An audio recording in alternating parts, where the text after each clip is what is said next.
Sir వాళ్ళ కడుపు సల్లగుండా నా కాలు మాత్రం మంచిగా చేసారు. ఇంకొక సూది అయినా పెట్టుకుంటా, ఇంకా 50,000 అయినా పెట్టుకుంటా.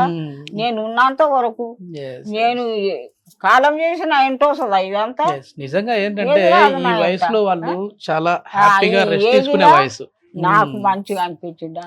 నొప్పులు లేకుండా ఎప్పటి నుంచో కష్టపడి ఉంటారు. 2 ఏళ్ళ సంది కష్టపడి బాగా వ్యవసాయం చేసిన ఏడాదా. ఏం చెప్తావు అందరికి చూసే వాళ్ళకి ఏం చెప్తావు అంటే ఇక్కడికి వచ్చి చేయించుకోవచ్చు సర్జరీ, అదే ఇంజక్షన్లు చెప్తా. ఊళ్ళో చెప్తున్నా ఏడుకోయి ఏడ తీపించుకున్నావు అంటే అది నడి పట్టణంలో ఉన్నదమ్మా, నాకు పేరు రాదు. సుధీర్ సార్, సుధీర్ ధార గారు డాక్టర్ పేరు. నాకు చదువుకోను డాక్టర్, నేను చదువుకోలే. వ్యవసాయం మాకు వ్యవసాయం ఉన్నది. ఇది సంవత్సరం మానుకున్నా వ్యవసాయం, పోతలేను బాయ్, ఇంటికాడనే ఉంటున్నా. ఈ 2 బిడ్డలు దైన్యం చేసి నా కొడుకులు దైన్యం చేస్తలేరు.